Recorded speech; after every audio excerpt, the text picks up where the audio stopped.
মুসলিমরা আজ নেক্সট শুরুতে দেখাচ্ছে শিরক তো আমাদের সমাজে চলছে। শিরক কি কেন আমি লেকচার দিয়েছি দেখবেন, মুসলিম সমাজে কত শিরক চলছে।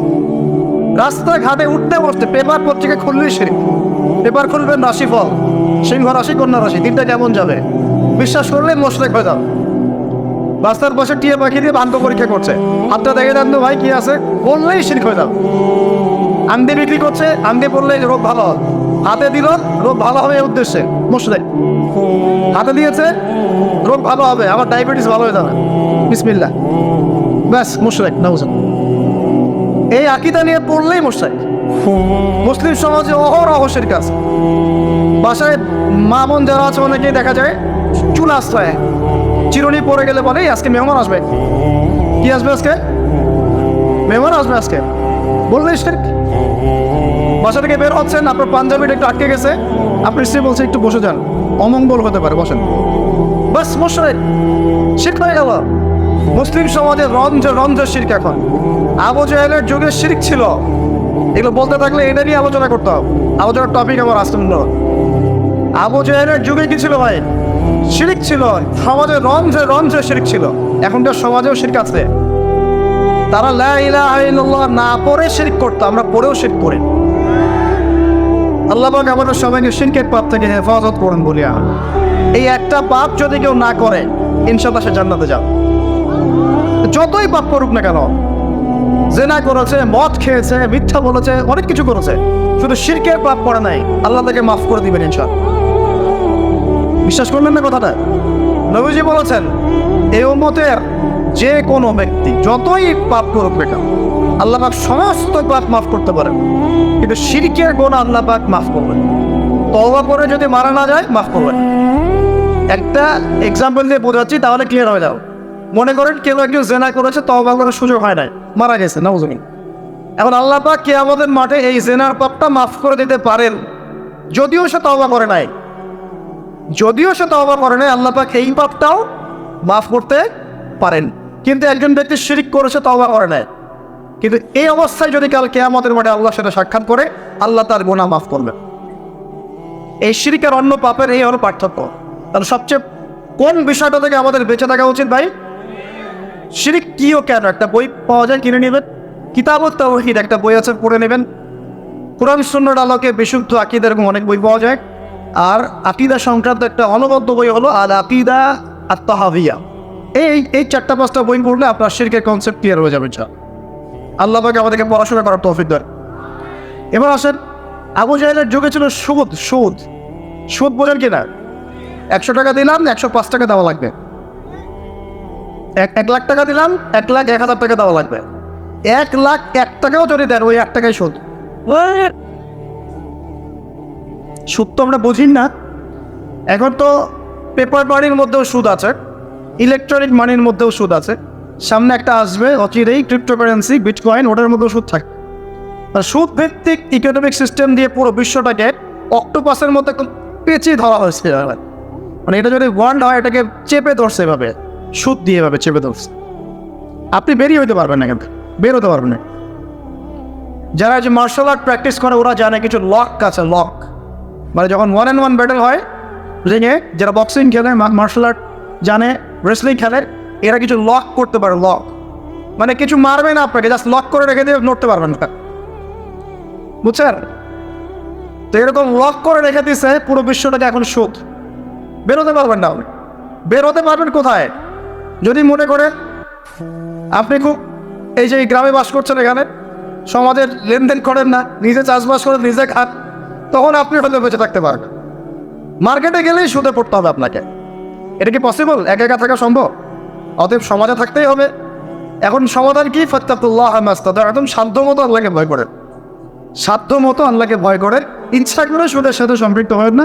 যদি অনিচ্ছাকৃতভাবে সুদের অর্থ চলে আসে, যদি জানেন এটা সুদের, ছেড়ে দেন, এটা ছেড়ে দেন। ওইটাতে পাবলিক টয়লেট নির্মাণ করে দেন, তাও খায়েন না আল্লাহর ওয়াস্তে। কারণ নবীজি বলেছেন সাল্লাল্লাহু আলাইহি ওয়াসাল্লাম, 1 দিরহাম যে ব্যক্তি সুদ খায় সে যেন 36 বার জেনা করবে। এটা সহিহ বুখারীর হাদিস, উলামায়ে কেরাম জানেন। যে ব্যক্তি 1 দিরহাম সুদ খেয়েছে, সে যেন 36 বার জেনা করেছে। একবার জেনা করেছে, আপনি জানেন কথার কথা বললাম যে কারো পরিবারের কোনো এক মেয়ে বা ছেলে জেনা করে ফেলেছে, নাউজুবিল্লাহ, আপনি ধরা পড়েছে এলাকার মধ্যে, মানুষ তাকে কি সম্মানের চোখে দেখে? ভবিষ্যতে সে যত ভালোই হয়ে যাক না কেন, ওর ঘরে বিয়ে দেওয়ার সময় মানুষ হাজারবার চিন্তা করবে, তাই না? তাই না বিষয়টা? মনে করেন একটা মেয়ে জেনা করে ফেলেছে, আল্লাহ না করো, নাউজুবিল্লাহ, এটা জানাজানি হয়ে গেছে, ওর ঘরে কি বিয়ের প্রস্তাব আসবে পরে? যদি ভালো হয়ে যায় তাও আসা খুব ডিফিকাল্ট। আল্লাহর মুমিন কোনো বান্দা যদি চিন্তা করে, আচ্ছা আগে পাপ করেছিল, মাফ চেয়েছে, তওবা ইস্তেগফার করেছে, আমি তাকে বিয়ে করব, সেটা আলাদা বিষয়। কিন্তু স্বাভাবিকভাবে কিন্তু সমাজ এটাকে গ্রহণ করে না। একটা জেনার ক্ষেত্রে আমরা এইভাবে মানুষকে দেখি, আর 1 দিরহাম সুদের বিনিময়ে আপনি 36 বার জেনা করছেন। আল্লাহ আমাকে হেফাজত করুন, আল্লাহ আমাদের সবাইকে হেফাজত করুন। দূরে থাকতে হবে, থাকার চেষ্টা করতে হবে। তো আবু জাহেলের যুগে এরকম সুদ ছিল, এখনকার বিশ্বে রঞ্জে রঞ্জে। নবীজি তো আগেই বলেছেন মায়ের সাথে জেনা করার মতো পাপ। এই হাদিস তো জানেন আপনারা। সুদের 73টা শাখা আছে পাপের, তার সর্বনিম্ন শাখা হলো নিজের মাকে বিয়ে করা, নাউজুবিল্লাহ। যদি এই এলাকায় খবর পান কোনো মেয়ে, কোনো বা ছেলে তার মায়ের সাথে বিয়ে করেছে, নাউজুবিল্লাহ, তার মায়ের সাথে জেনা করেছে, নাউজুবিল্লাহ, কোনো মেয়ের সাথে বাবা জেনা করেছে, নাউজুবিল্লাহ, আপনি কি সমাজে তাকে রাখতে চাবেন? আপনি তো আইন শাসন কোনো কিছুর পরোয়াই করবেন না, গণপিটুনি দিয়ে মেরে ফেলবেন। আপনি এই কাজ করবেন না। একটা মসজিদে চোর, তারাবির নামাজে আবার চোরও আসবে কিন্তু অনেক, কথায় মনে পড়ে গেল, স্যান্ডেল সন্তান। তো তারাবির নামাজে অনেক চোর আসে না? অনেকে তো মসজিদে দান বাক্স শুদ্ধে নিয়ে চলে যায়। কি ইনসাফ আমাদের সমাজে! মসজিদে ফ্যান লক করে রাখতে হয় তালা দিয়ে, বাইরে মসজিদে ফ্যান লক করে রাখতে হয় তালা দিয়ে, খাঁচার মধ্যে। তো মসজিদেও চোর যায়। এখন চোর ধরা পড়ে গেলে কি পিটুনিটা পিটান আপনার হয়? মসজিদে একটা চোর যদি ধরা পড়ে, সবাই মিলে কি পিটুনি দেওয়া শুরু করে। এটা কিন্তু অনৈতিক কাজ, জানেন? এভাবে সবাই মিলে গণধোলাই দেওয়া জায়েজ নাই। তাকে নির্দিষ্ট প্রশাসনের কাছে হস্তান্তর করতে হবে। যদি এখন বলেন প্রশাসন বিচার করছে না, সেটা তাদের ব্যাপার। ও যদি ফাঁকফা করতে বের হয়, সেটা ওদের ব্যাপার, এইগুলোর দায়ভার তাদের। আপনি যদি নিজের হাতে শাসন তুলে নেন, সমস্যা আছে। এভাবে ইসলাম এটাকে জায়েজ করে নাই। ওর হাত কেটে ফেলার বিধান আছে, তাই না, কোরআনে? এটা আপনি করতে পারবেন না, এটা ইসলামিক আদালত করবে, ইসলামিক আদালত। সবাই যদি আইন হাতে তুলে নেয় তাহলে তো সমাজে বিশৃঙ্খলা হবে। এই জন্য এই সুযোগটা ইসলাম দেয় নাই। প্রমাণ হলে তাকে সোপর্দ করতে হবে প্রশাসনের কাছে। এখন দেখেন, একটা স্যান্ডেল চোরকে যে পিটানি দেন, এখন একটা লোক যদি মায়ের সাথে জেনা করে, নাউজুবিল্লাহ, কি মাইকটা মারবে মানুষ তাকে। এখন সুদের মধ্য দিয়ে নবীজি বলছেন সবচেয়ে নিম্ন পাপ হলো নিজের মায়ের সাথে জেনা করা, বলি নাউজ। আমরা অ্যাভেলেবেল কাজগুলো করছি, এই বোধোদয় আমাদের হচ্ছে না, কারণ কলব মরে গেছে। কলব কি হয়েছে ভাই? মরে গেছে। কলব জিন্দা করতে হবে। কলব জিন্দা করার জন্যই রমজান, কলব জিন্দা করার জন্যই কোরআন, এবং কলব জিন্দা করার জন্যই বেশি বেশি মওদুল ফিকির আর আল্লাহর জিকির বেশি বেশি করা। আল্লাহ পাক তৌফিক দান করুন। তো আবু জাহেলের যুগ ছিল সুদের যুগ। কিসের যুগ? 1 নম্বর, আবু জাহেলের যুগ ছিল শিরকের যুগ। 2, আবু জাহেলের যুগ ছিল সুদের যুগ। 3, আবু জাহেলের যুগ ছিল মাদকের যুগ। কিসের যুগ? এখন নাই? কম না বেশি? সুবহানাল্লাহ। রাস্তাঘাটে দেখি ছোট ছোট ছেলে পেলে এই যে প্লাস্টিকের ভিতরে কি কি জানি খায়, ছোট ছোট ছেলে, একদম ছোট কচি কাঁচা বাচ্চা। এদের ভবিষ্যৎ নিয়ে ভাববেটাকে? আমাদেরকে ভাবা উচিত না ভাই? আমাদের যুবকদের মধ্যে বড় একটা অংশ আজকে মাদকের ভয়াল থাবায় ডুবে গেছে, যায় নাই? এদেরকে ফেরাতে হবে না? ফেরানোর জন্য আমি আমার পক্ষ থেকে একটা খালি নসিহত করবো, একটা নসিহত, অনলি একটা। সারা দুনিয়ার মাদক যদি সেবন করো, তোমার মনের কষ্ট দূর হবে না। মাদকের কাছে গিয়েছে কেন? আমি বলছি কেন গিয়েছে জানেন? এক সঙ্গদোষ, কোনো খারাপ সার্কেলে পড়েছে, বলেছে আয় একটু সিগারেটে টান দে, কি সমস্যা? ও একদিন টানতে শুরু করেছে, পরে আস্তে আস্তে আস্তে আস্তে অভ্যস্ত হয়ে গেছে। আমরা ছোটবেলায় তাবলিগ জামাতে যেতাম, এই মসজিদ ওই মসজিদ, তো দেখতাম সেখানে আমাদের যে মানে কাফেলা থাকতো, সেখানে কিন্তু 2-1 স্মোকারও চলে যায়, ভাই, যায় না? সেহেরি করেছি আমরা। সেহেরি করার পরে আমাদের এক বড় ভাই, কি সেই নেশা, আমার সিগারেট কোথায়, আমি এখন কি খাবো, আমার সিগারেট কোথায়?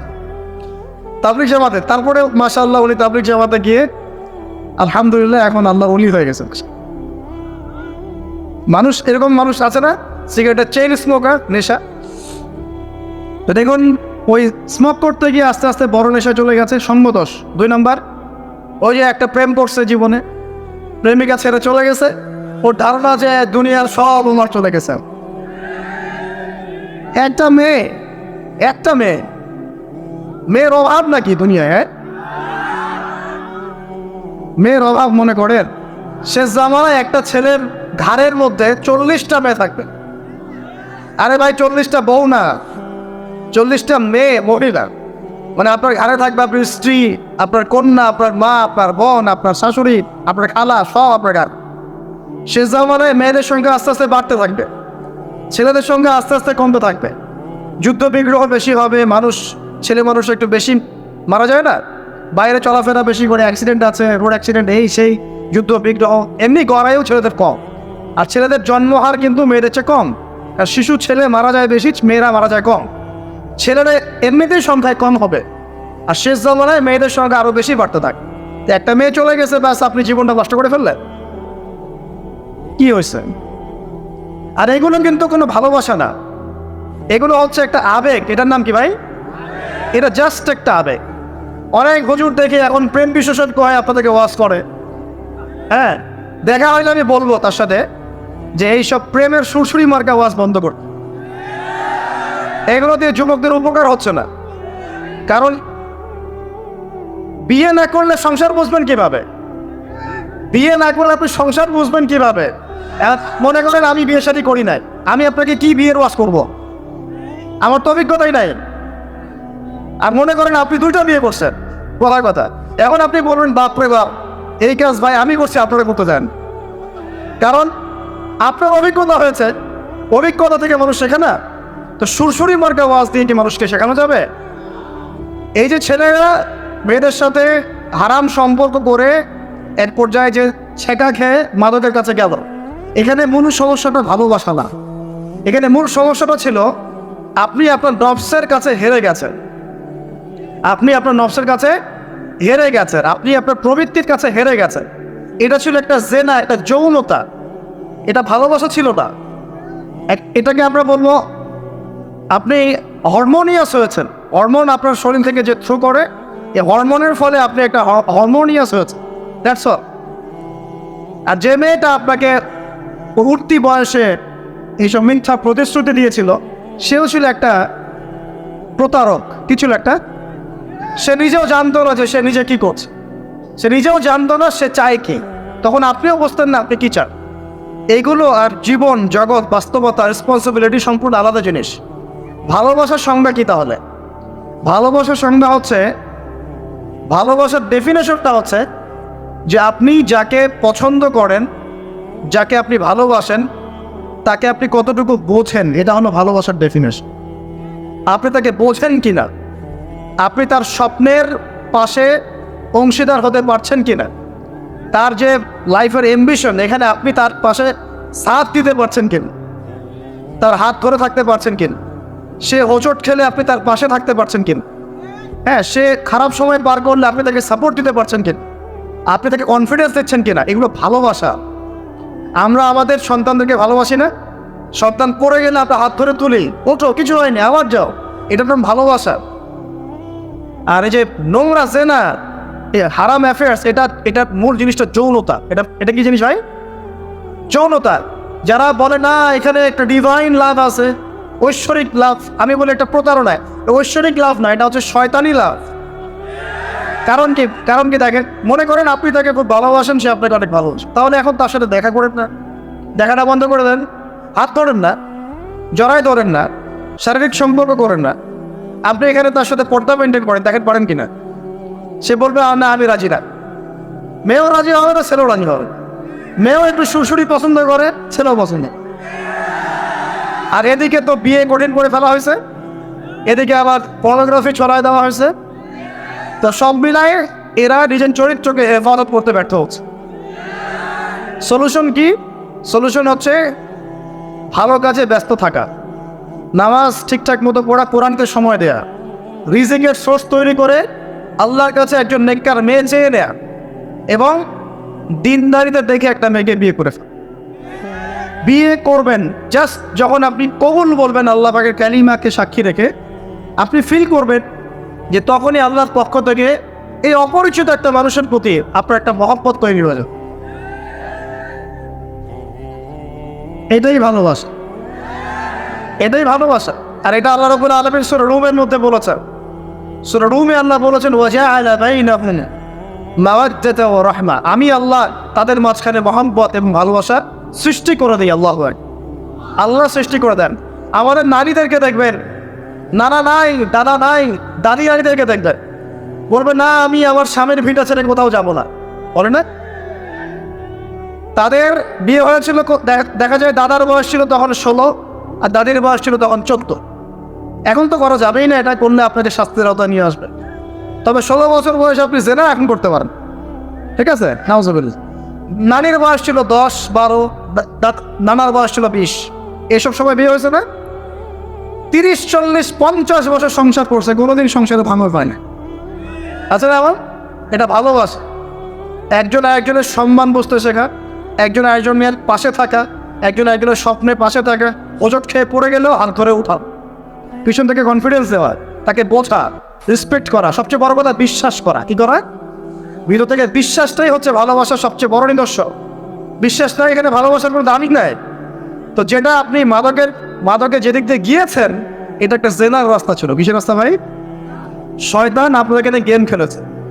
এই যে হয় সংগতোষ, না হলে মেয়ের কারণে, অথবা দেখা যায় এমনি স্টাইল করার কারণে।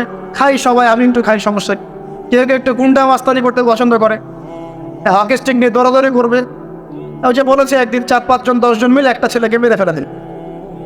মনে করলো যে খুব বীর হয়ে গেছে। 4টা 5টা 10টা ছেলে মিলে একজনকে মারার নাম বীরত্ব? সাহস থাকলে একজন মারামারি করলো না কেন? একজন করতা, দেখতাম কার কত শক্তি। এখন তো মেয়েরাও মেয়েদেরকে মারা শুরু করছে। মশা সবখানে উন্নতি অগ্রগতি হচ্ছে। এটা নারী উন্নয়ন। এটা কি নারী উন্নয়ন না? হ্যাঁ, মাশাআল্লাহ। এখন এই জন্যই বলি যে কি বলবো, যে শিক্ষা প্রতিষ্ঠানে আল্লাহর ওয়াস্তে এইসব বন্ধ করেন। শিক্ষা প্রতিষ্ঠান যারা চালান, আল্লাহর ওয়াস্তে এখানে পরিবেশ নিশ্চিত করেন। পড়াশোনার একটা পরিবেশ দরকার হয়। শুধু টিচার ভালো হলে, সিলেবাস ভালো হলেই পড়াশোনা হয় না। একটা পরিবেশ লাগে, সুন্দর একটা পরিবেশ লাগে, যেখানে এ ধরনের প্রবলেম ফেস করে ছাত্রদেরকে হলে থাকতে হয়। সেখানে কি পড়াশোনা হবে? আল্লাহ পাক আমাদের সবাইকে বোঝার তৌফিক দান করুন। দেখুন, আবু জাহেলের যুগে মাদক ছিল, এই যুগে আছে না? আমি যে নসিহতটা করতে যাচ্ছিলাম সেটা শোনেন। সেটা হলো, সারা দুনিয়ার সমস্ত কষ্ট, সারা দুনিয়ার যত কষ্ট, দুঃখ এবং যন্ত্রণা যা আপনি নিজের মনে করছেন যেগুলো আমার, মাদক আপনার এই কষ্ট, দুঃখ, যন্ত্রণা নেভাতে পারবে না। কি নেভাবে? আমি আপনাকে ভাই হিসেবে পরামর্শ দেই, জাস্ট দুটো কাজ করবেন, আপনার সমস্ত দুঃখ, কষ্ট, যন্ত্রণা শেষ, মুহূর্তেই শেষ। 1 নাম্বার, সুন্দর করে ওযু করে মসজিদে গিয়ে আল্লাহকে সিজদা করেন, আপনার সমস্ত কষ্ট চলে যাবে। চলে যাবেই, আমি গ্যারান্টি দিচ্ছি 100% গ্যারান্টি। আপনার সমস্ত কষ্ট চলে যাবেই ইনশাআল্লাহ। আমাদের নবী যখনই কষ্ট পেতেন নামাজে দাঁড়িয়ে যেতেন। তুমি কষ্ট পেলে পেনশন ধরাও। যখনই নবী কষ্ট পেতেন, তার কষ্ট মনে হতো, খারাপ লাগতো, কোনো কিছু উদ্বিগ্ন চিন্তিত হতেন, তিনি ওযু করে নামাজে দাঁড়াতেন আল্লাহু আকবার বলে। আর তুমি গ্যাস লাইটার বের করেই ব্যাস ঘড়িয়ে টান দেওয়া শুরু। অনেস্টলি বলেন দেখি, ওটা টানলে কি কষ্ট কমে? কষ্ট কমে না? পারে, আরও পারবে। যত আপনি জিয়ে রাখবেন তত পারবে। একটা মজার কথা বলে আমি আস্তে আস্তে শেষের দিকে যাবো, আলোচনা কিন্তু আনন্দ হবে না। রমাদান দিয়ে শেষ করব। শোনেন, এক ব্যক্তি খুব বেশি কাঁদে, তো ওই ব্যক্তির সামনে গিয়ে একজন একটা কৌতুক বলছে, কৌতুকটা বলছে। সে ব্যক্তি বলছে, আমি এই কৌতুক বহুদিন শুনছি, এই কৌতুক শুনে আমি অনেকদিন হাসছি, একই কৌতুক কতবার আমাকে শোনাও। তখন সেই ব্যক্তি বলছে, দ্বিতীয় ব্যক্তি, যে একটা কৌতুক শুনে যদি তুমি বারবার হাসতে না পারো, তাহলে একই দুঃখের কথা মনে করে বারবার কাঁদো কেন? কথা বুঝতে পারছেন না? ঘটনা তো গন, কে শেষ, ওটা আমার জীবন থেকে ওভার। ওর সাথে আপনার অতীতের সাথে আপনার এখনকার কি সম্পর্ক? এখনকার আপনি নতুন মানুষ এবং সেটা কনটেস শেষ। অতএব মাদক আপনাকে সুখ দিবে না। সেজদা, অজু করে সেজদা মানে নামাজ, এবং দুই সবচেয়ে আমার সবচেয়ে ফেভারিট জিনিস সেটা হলো আল কোরআন তেলাওয়াত। আল কোরআন অর্থ বোঝেন চাই নাই বোঝেন, আপনি তেলাওয়াত করতে থাকেন, মনের সব কষ্ট চলে যাবে ইনশাআল্লাহ। এমন একটা শান্তি ফিল করবেন, এই শান্তির কথা যদি ওই যে পশ্চিমারা জানতো না, তাহলে এখানেই বোম মারা শুরু করতে পারে। কথা বুঝতে পারছেন? আল্লাহ আমাদেরকে বোঝার তৌফিক দান করুন। 1 নম্বর সবক, আবু জাহেলের যুগে কি ছিল ভাই? শিরক। আবু জাহেলের যুগে 2 নম্বর কি ছিল ভাই? সুদ। 3 নম্বর কি ছিল ভাই? 4 নম্বর ছিল মেয়েদের অবমাননা। এটা আমাদের এখানে নাই। এটা নিয়ে আজকে আর কথা বলতে পারতেছি না, রুচি নাই, সময় নাই। সমাজের রঞ্জে এখন মেয়েদের উপর নির্যাতন না, ধর্ষণ, জেনা, ব্যভিচার, পরকীয়া বাড়ছে না, বেহায়াপনা বাড়ছে না, ওই যে ছেলেদের পোশাক পরে মেয়েরা উঠছে না, নোংরামি ফাহেসা কাজ পারছে না। এই কারণেই তো ভূমিকম্প আসবে। এই কারণে কি আসবে? ভূমিকম্প আসবে তো, আমি তো জানি আসবে ইনশাআল্লাহ। কবে আসবে সেটা জানি না, কিন্তু যে পাপগুলোর কারণে এগুলো আসে এটা দেখা যাচ্ছে। আল্লাহ আমাদেরকে হেফাজত করুন বলি আমিন। নারীর অবমাননা সমাজের রঞ্জে এখন। পাঁচ, একটা কথা বলি, অনেক সময় দাড়ি টুপি নিয়েও আমরা মেয়েদেরকে ঠকাচ্ছি। দাড়ি টুপি নিয়েও মেয়েদের সম্পত্তির অধিকার দিচ্ছি না, বোনের অধিকার দিচ্ছি না, মায়ের অধিকার দিচ্ছি না, স্ত্রীর অধিকার দিচ্ছি না। এগুলোও চলবে না। অন্যায় সব ক্ষেত্রেই অন্যায়। 5 নম্বর, আবু জাহেলের যুগের মধ্যে ভাই গোত্রীয় হানাহানি, মারামারি, কাটাকাটি ছিল। আমাদের সমাজে নাই, বিশ্বের মধ্যে নাই, পলিটিক্যাল অঙ্গনে নাই, সমাজের মধ্যে নাই, ধর্মের মধ্যে নাই। এখন তো মসজিদও মারামারি করতেছে, তাই না? মাসালা নিয়ে ঝগড়া করে আমি দেখেছি মসজিদেও মানুষ মার্ডার হয়েছে। মসজিদে আমরা ছোট ছিলাম একসময় দেখেছি কোন একটা মাসলা নিয়ে ঝগড়া হয়েছে, 2 দল হকি স্টিক নিয়ে আসছে, মারামারি চলছে। জিহাদ কেটা কি? আস্তাগফিরুল্লাহ। তো মসজিদেও, ধর্মতাত্ত্বিক ক্ষেত্রেও, অর্থনীতিতে, রাজনীতিতে, সমাজে, সব জায়গায় এখন গোত্রীয় হানাহানিটা আছে কি নাই? এখন বলেন আবু জাহেলের যুগের এই জাহেলিয়াতগুলো বর্তমান বিশ্বের মধ্যে আছে কিনা? এইরকম জাহেলি পরিবেশেই কোরআন নাজিল হয়েছে বলি আল্লাহু আকবার। তাহলে কেন এরকম পরিবেশে কোরআন নাজিল হলো?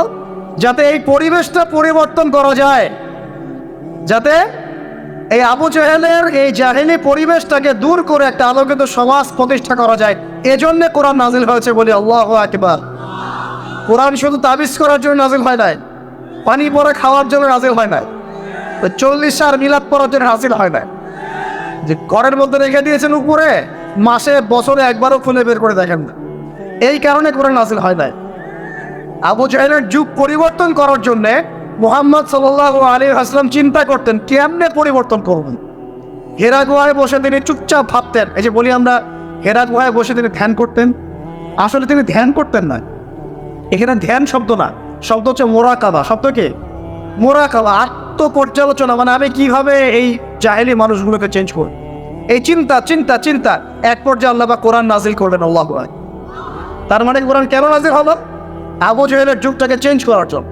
এবং 23 বছর সময়ের পরে দেখেন তো, একটু এদিকে মনোযোগ দেন, 23 বছর পরের দিকে তাকান। 23 বছর পরে আবু জাহেলের যুগের মধ্যে কোনো শিরক আছে? কোনো সুদ আছে? মাদক আছে? মেয়েদের কোনো সম্মানহানি আছে? গোত্রীয় হানাহানি আছে? আবু জাহেল নিজেও আছে নাকি? ও তো নিজেও নাই। তার মানে পুরো সমাজটা পরিবর্তন হয় নাই। এইটার কারণেই কোরআন নাজিল হয়েছে, এই উদ্দেশ্যেই কোরআন নাজিল হয়েছে। কোন মাসে ভাই? রমজান। তার এই রমজানের শিক্ষা কি? কোরআন পড়বো, কোরআন বুঝবো, কোরআন দিয়ে জীবন করবো, কোরআন দিয়ে সমাজ পরিবর্তন করবো। আলোচনার দরকার আছে। আর এই হলো মূল কথা। এখন কিভাবে করবো এটা আমি একটা পদ্ধতি বলে দিই, এটা বলে শেষ করছি। কিভাবে করবো? এক নম্বর ভাই, প্রত্যেক মুসলমানকে কোরআন তেলাওয়াত করা শিখতে হবে। রাজি আছেন ইনশাআল্লাহ? আমার আলোচনা শুনছেন এমন একজন ব্যক্তি বাকি থাকবেন না বাংলাদেশের মাটিতে ইনশাআল্লাহ যিনি কোরআন তেলাওয়াত করতে পারেন। একজন ব্যক্তিও বাকি থাকবেন না যিনি কোরআন তেলাওয়াত করতে জানেন। আল্লাহ পাক আমাদের সমস্ত দিনী ভাই বোনদেরকে, আমাদের রাজনীতিবিদ, আমাদের প্রশাসনের কর্মকর্তা, আমাদের সমাজের নেতা, অর্থনৈতিক নেতা, আমাদের যুবক যুবতী, কিশোর কিশোরী, তরুণ তরুণী, সবাইকে আল্লাহ পাক কোরআন তেলাওয়াত করার তৌফিক দেন। সবাই আমাদের ভাই না? এই পুরো দেশ আমাদের না? জাতি আমাদের না? আমরা কি কেউ কারো শত্রু? আমরা সবার জন্য দোয়া করবো ইনশাআল্লাহ। আল্লাহ পাক সবাইকে কোরআন তেলাওয়াত করার তৌফিক দান। সমাজ পরিবর্তন করতে চান, কোরআন তেলাওয়াত করতে পারেন না, এই ভণ্ডামি চলবে না, এই ভণ্ডামি চলবে না। আল্লাহর ওয়াস্তে আল্লাহকে সাক্ষী রেখে বলেন, এই রমজানে আমরা কোরআন তেলাওয়াত করা শিখবো ইনশাআল্লাহ। আর রমজান মাসে কোরআন নাযিল হয়েছে, এই মাসের হক আমি আদায় করবো ইনশাআল্লাহ। 2 নাম্বার, কোরআন অবশ্যই কিছু অংশ মুখস্থ করতে হবে। কিছু অংশ বলতে 1টা সূরা, 5টা সূরা, 10টা সূরা, 1 পারা, 2 পারা, 3 পারা, পারলে পুরো কোরআন। নামাজ পড়তে কয়টা সূরা লাগে? 10টা সূরা হলে নামাজ পড়া যায় না? 5টা সূরা হলে নামাজ পড়া যায় না? আমরা সারা জীবনে এই যে বাংলা, ইংরেজি, অঙ্ক, গণিত, সমাজ, বিজ্ঞান, ধর্ম পড়ে শেষ করলাম, হ্যাঁ? তো কোরআনের যদি একটা পারা মুখস্থ করতে না পারে, আমরা কোন মুখ আল্লাহর কাছে দেখাবো বলেন তো দেখি? আমাদের এই চেহারাটা নবীকে দেখাতে হবে না? দেখাতে হবে। কিন্তু হাউজে কাউসারি নবী দাঁড়িয়ে থাকবেন, আমরা কিন্তু সামনে যাব, এই মুখ নিয়ে যাবো, ইয়া রাসূলুল্লাহ আমি কোনোদিন কোরআন পড়ি নাই, ইয়া রাসূলুল্লাহ আমার পেটে বোম মারলে সূরা ফাতিহা বলতে পারি না, এই মুখ নিয়ে যাব? আমরা এই মুখ নিয়ে যাবো না ইনশাআল্লাহ। আমরা এমন মুখ নিয়ে যাবো, ইয়া রাসূলুল্লাহ আমি আমার সারা জীবন খাটিয়ে দিয়েছি কোরআনের দাওয়াতে, কোরআনের প্রতিষ্ঠায়, কোরআনের সংগ্রামে, কোরআন সমাজে বাস্তবায়নের জন্য ইনশাআল্লাহ। এই মুখ নিয়ে যাবো ইনশাআল্লাহ। এবং কোরআন আমার কলেজের মধ্যে আছে, বইয়ের পৃষ্ঠার দরকারই নাই, কোরআন কলেজের মধ্যে থাকবে, হিফজ থাকবে ইনশাআল্লাহ। 1 পারা করে হিফজ করতে পারবো না ইনশাআল্লাহ ভাই? অল্প একটু টার্গেট দিলাম, সবাই মিনিমাম 1 পারা কোরআন তেলাওয়াত করব প্রত্যেক দিন ইনশাআল্লাহ। আর 1 পারা কোরআন হিফজ করবো ইনশাআল্লাহ এই রমজানে। রাজি আছে ইনশাআল্লাহ? 1 পারা বলতে 30তম পারা, আম্মা ইয়াতাসাআলুন, এখান থেকে নিয়ে মিনাল জিন্নাতি ওয়ান নাস, 37টা সূরা। কয়টা সূরা ভাই? ডেইলি একটা করে করলেই হয়ে যাবে ইনশাআল্লাহ। পারা যাবে ইনশাআল্লাহ? আল্লাহ পাক তৌফিক এনায়েত করুন, বলি আমিন। মন থেকে দোয়া করি আল্লাহ পাক যুবক ভাইদেরকে কবুল করুন। শয়তান 3টা ধোঁকা দিবে। কয়টা? এটা দিবেই। আমি ওয়াজ করে যাই, বাসায় যা, তারপরে শুরু শয়তান চলে আসবে, খুল যা সিমের মতো। আর শয়তান আসবে, এসে বলবে এক নাম্বার বলবে আমি তো অনেক জানি, কোরআন অনেক তেলাওয়াত করেছি, শিখেছি, নুরানি কোর্স করেছি, তারপরে কি বৈজ্ঞানিক পদ্ধতি শিখেছি, কওমি মাদ্রাসায় পড়েছি, এই সেই, আমি কোরআনের অনেক জানি ভাই, আমার জানার দরকার নেই। শয়তান প্রথম এটা দিবে আপনাকে। মনে রাখবেন, জ্ঞানের কোনো শেষ নাই, জানার কোনো শেষ নাই। এখন আমার কাছে মনে হয় ইসলামের আমি 10% জ্ঞানও এখন অর্জন করতে পারি নাই, আল্লাহর কসম করে বলছি, এটা আমার কাছে এমনই মনে হয়। 2 নাম্বার, শয়তান এসে বোঝাবে যে তুই তো পারবি না রে ভাই, বা তোর দ্বারা হবে না। আমি পারবো না রে ভাই, আমার দ্বারা হবে, এটা কঠিন, উচ্চারণ করতে আমার গলা ভেঙে যাচ্ছে, হ্যাঁ উচ্চারণ করতে আমার কষ্ট হচ্ছে, আমি পারবো না রে ভাই, আমার দ্বারা হবে, এরকম বোঝায় না? আমার গলায় আমার আসে না, আমি পারবো না, আমার বয়স হয়ে গেছে ভাই, পারি না। এটা শয়তান বোঝায় আপনাকে। আপনি পারবেন ইনশাআল্লাহ, আপনিই পারবেন ইনশাআল্লাহ। 3 নম্বরটা মারাত্মক, এটা যুবকদেরকে বেশি বোঝায়। সেটা হলো, আরে এত তাড়াহুড়ার কি আছে, এখন অনেক সময় পরে আছে, পরে শিখে নিব, আগে কি আমার বিয়েটা তো করি, বাচ্চা কাছে হোক, একটা বাড়ি করি, শেষ বয়সে গিয়ে শিখবো, হজ করবো, উমরা করবো, চিল্লা দিব, কোরআন তেলাওয়াত করবো। শয়তান শিখায় না, এগুলো বোঝায় না। যুবক ভাই, এই ধোঁকায় পড়ে বহু যুবক কবরে চলে গেছে অলরেডি। এই ধোঁকায় পড়ে বহু মানুষ এখন কবরবাসী হয়েছে। তারা আল্লাহর কাছে প্রতি মুহূর্তে একটাই কথা বলে, রব্বানা আবসারনা ওয়া সামি'না ফারজি'না না'মাল সালিহান ইন্না মুকিনুন।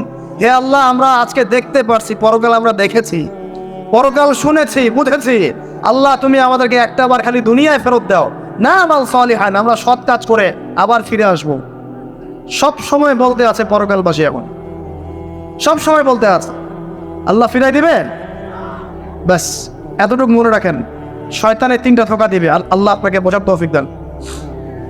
1 নাম্বার কথা করছি ভাই, রমজানে কোরআন নাজিল হয়েছে, এই কোরআনের হক আদায় করবো ইনশাআল্লাহ। কোরআন রমজান মাসে কেন নাজিল হলো? আবু জাহেলের যুগ পরিবর্তনের জন্য। আর আবু জাহেলের যুগ একদিনে পরিবর্তন হয় নাই, নবীজির 23 বছর লেগেছে। একা একা করেন নাই, সাহাবীদেরকে নিয়ে করেছেন। কথা কি বুঝতে পারছেন, ধরতে পারছেন? এরপরে কি কি কাজ করেছেন বলে এই বাস্তবতায় এসেছেন। 1 নাম্বার, তারা কোরআন পড়া শিখেছেন।